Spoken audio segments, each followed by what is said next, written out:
Hello everyone, I am Meenu Sharma, sub inspector in Delhi police. कैसे हैं आप सभी लोग? आई होप आप सभी अच्छे होंगे और आपकी प्रिपरेशन बहुत अच्छी चल रही होगी।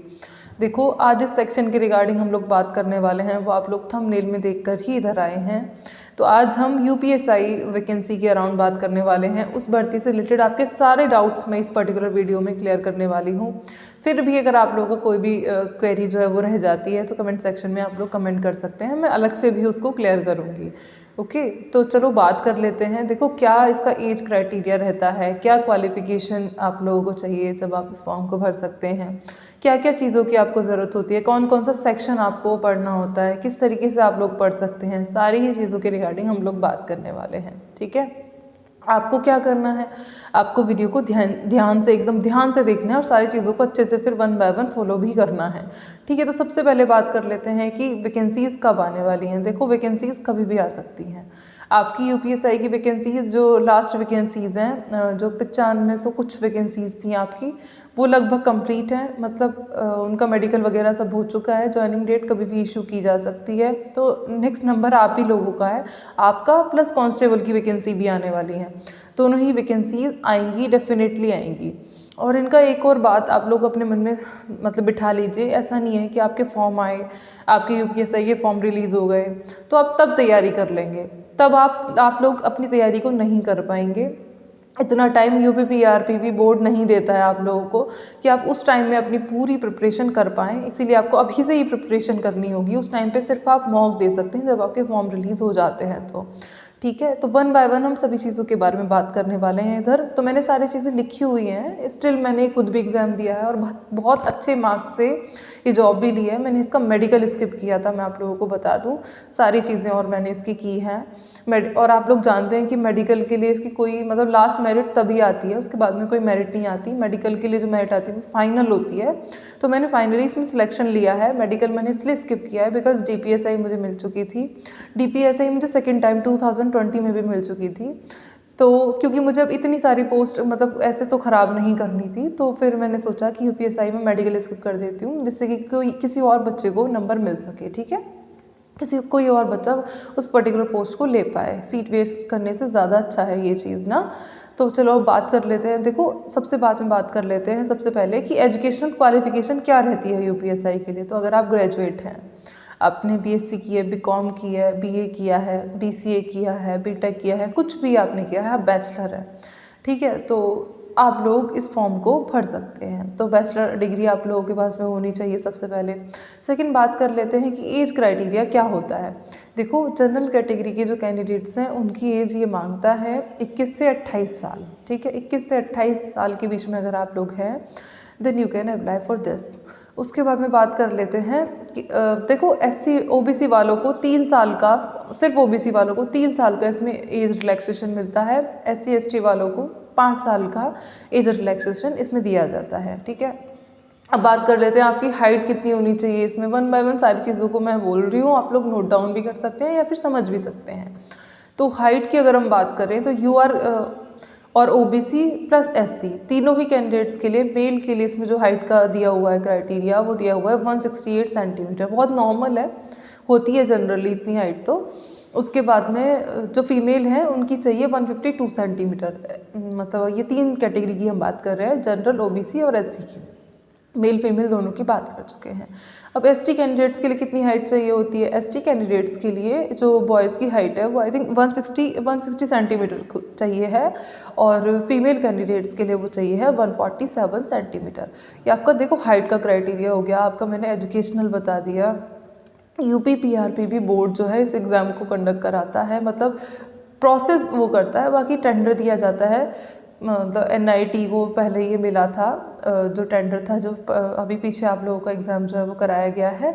अभी देखो किसको टेंडर दिया जाएगा, तो यूपीपीआरपी का काम होता है बाकी सारे प्रोसेस को कराना। कितने स्टेप्स में ये जो पूरी इसका प्रोसेस रहता है वो कितने स्टेप्स का है। देखो, सबसे पहले होता है रिटर्न एग्जामिनेशन। रिटर्न एग्जामिनेशन एक ही इसमें कराया जाता है, ऐसा नहीं है कि पहले प्री होगा फिर मेंस होगा। बहुत बड़ा सपना होता है लोगों का कि जी हमने यूपी में थानेदार भर्ती होना है। ठीक है, और यूपी में एसआई की क्या वैल्यू है वो मुझे बताने की नीड नहीं है। ठीक है, उसके बाद में देखो सबसे पहले आपका होगा रिटर्न, एक ही पेपर होता है, 2 पेपर बिल्कुल भी नहीं होते हैं। उसके बाद में सेकंड आपका जो प्रोसेस होता है वो होता है डॉक्यूमेंट वेरिफिकेशन, आपका डीवी। उसके बाद में होता है आपका पीईटी, ठीक है। पीईटी में मतलब आपका फिजिकल हो गया, फिजिकल एंड्योरेंस टेस्ट। उसके बाद में जो फोर्थ होता है वो होता है आपका मेडिकल। मेडिकल से पहले ही आपकी फाइनल कट ऑफ आ जाती है, तो मोस्ट ऑफ द बच्चे जो हैं वो सारे ही मेडिकल को क्वालिफाई कर जाते हैं। मतलब 2 केसेस में ही ये बच्चे को निकालते हैं। मेडिकल इसका बहुत आसान रहता है, बहुत ज़्यादा टफ बिल्कुल भी नहीं रहता। नौकनी एक तो आप नहीं होने चाहिए, प्लस आपकी आंखें अच्छी होनी चाहिए, ठीक है। मतलब कलर ब्लाइंड वगैरह आप नहीं होने चाहिए। तो 2 चीज़ों का मेनली ध्यान रखना है, बाकी सारी चीज़ें ही क्लियर हो जाती है। मतलब यूपी में बहुत जुगाड़ चलते हैं भाई, ठीक है। उसके बाद में हम बात करने वाले हैं कि किस सेक्शन से कितने क्वेश्चंस आपके पूछे जाते हैं, क्या क्या मतलब क्या क्या चीज़ें आती है। 4 सेक्शंस आप लोगों के होते हैं, 160 क्वेश्चंस आपके पूछे जाते हैं, 2 आवर्स का आपको टाइम दिया जाता है, 2.5 मार्क्स का एक क्वेश्चन होता है। तो हम कह सकते हैं कि 2.5 इंटू 160 तो आप लोगों का हो जाता है पूरा 400 मार्क्स का ये पेपर, ठीक है। तो देखो फिर 40 जो क्वेश्चन है वो हर एक सेक्शन से आप लोगों के पूछे जाते हैं। 40 क्वेश्चंस आपके आते हैं रीजनिंग सेक्शन से, 40 क्वेश्चंस आपके आते हैं मैथ सेक्शन से, 40 क्वेश्चंस आपके आते हैं हिंदी सेक्शन से, 40 क्वेश्चंस में आपके जो जीके है प्लस मूल विधि इसमें आती है, ठीक है, आईपीसी वगैरह। तो ये सारी चीज़ें रहती हैं। चारों सेक्शन आप लोगों के हो गए। जो लास्ट पेपर हुआ था उसमें एक मज़ेदार बात देखने के लिए मिली थी कि जिन लोगों का मैथ्स बहुत अच्छा नहीं था ना वो भी सिलेक्शन ले गए। कैसे ले गए?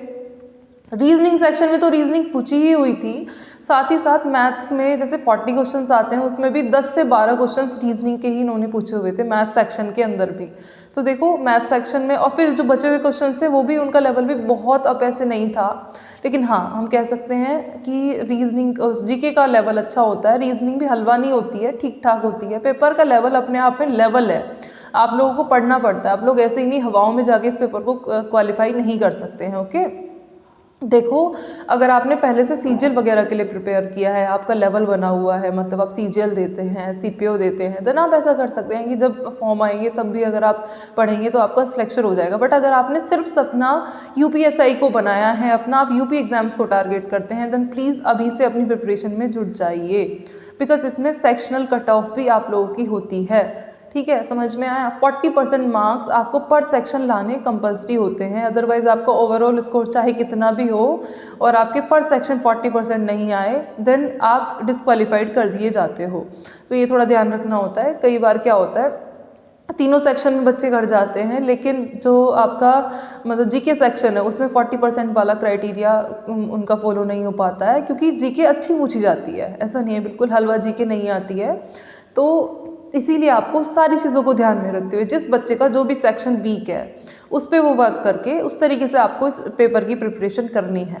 ये था पूरा कि आपका एलिजिबिलिटी क्राइटेरिया क्या होना चाहिए इस पर्टिकुलर फॉर्म को भरने के लिए, क्या क्या इसमें स्टेप्स रहते हैं, क्या क्या प्रोसेस रहते हैं, इसके रिगार्डिंग ये वीडियो थी।